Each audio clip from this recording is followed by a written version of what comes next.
জামাতের ভাইরা অনেকে বুঝে না, বলে কি করে সম্ভব? মনে করাই দেই, শহীদ নিজামী মুজাহিদ সাহেবেরা মন্ত্রী হিসাবে সর্বশেষ যখন সম্ভবত 2006 বা 2007 মন্ত্রী ছিলেন, বলেন তো তার কয় বছর পর তাদেরকে ফাঁসি দেওয়া হইল? 10 বছরও লাগে নাই।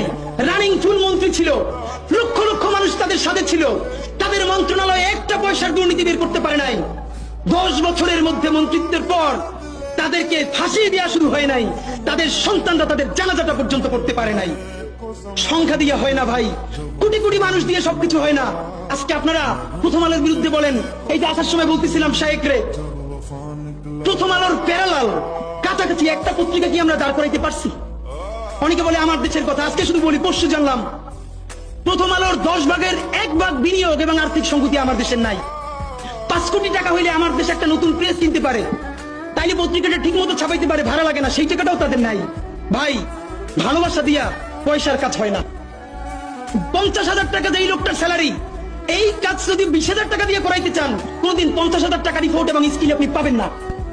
ওই 50,000 টাকাই লাগবে। মানুষ মাগনা কাটে 3 দিন, একজনের দাওয়াত খাওয়ায় 2 দিন 3 দিন, তারপরে আর চলে না। আমাদের আর্থিক যোগ্যতা অর্জন করতে হবে। আমাদের অনেকগুলো প্রতিষ্ঠান লাগবে, একটা প্রতিষ্ঠান না। আমাদের ভাইদের সমস্যা কি জানেন? সে আজকে যদি হাটাজারি মাদ্রাসা দিয়ে কেউ একটা পত্রিকা বার করে, সেই পত্রিকাটাও সে জাতীয় মূলধারা বানাবে না, দেবে দৈনিক হাটাজারি।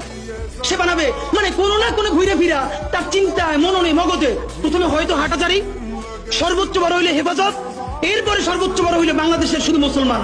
ভাইরা, এই মুসলমানের বাইরের যে জনগোষ্ঠী, সেটা কি আপনার না?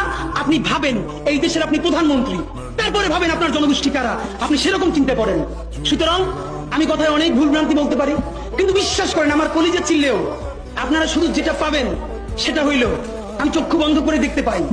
আমরা যদি যোগ্যতা নিয়ে 5-10 বছরের মধ্যে দাঁড়াইতে না পারি, এই ভিডিও, এই ছবি, এই শহীদ পরিবার, এই আহত, এদের জীবন তো শেষ। এদের পরবর্তী জেনারেশনকে পর্যন্ত কি ভয়ানক গণহত্যার শিকার হইতে হবে আমরা চিন্তাও করতে পারতেছি না। সুতরাং বাংলাদেশের স্বাধীনতা, সার্বভৌমত্ব, বাংলাদেশের ইসলাম এবং মুসলমানকে বাঁচাইতে হইলে আমাদেরকে তুমুল যোগ্যতা অর্জন করতে হবে। এই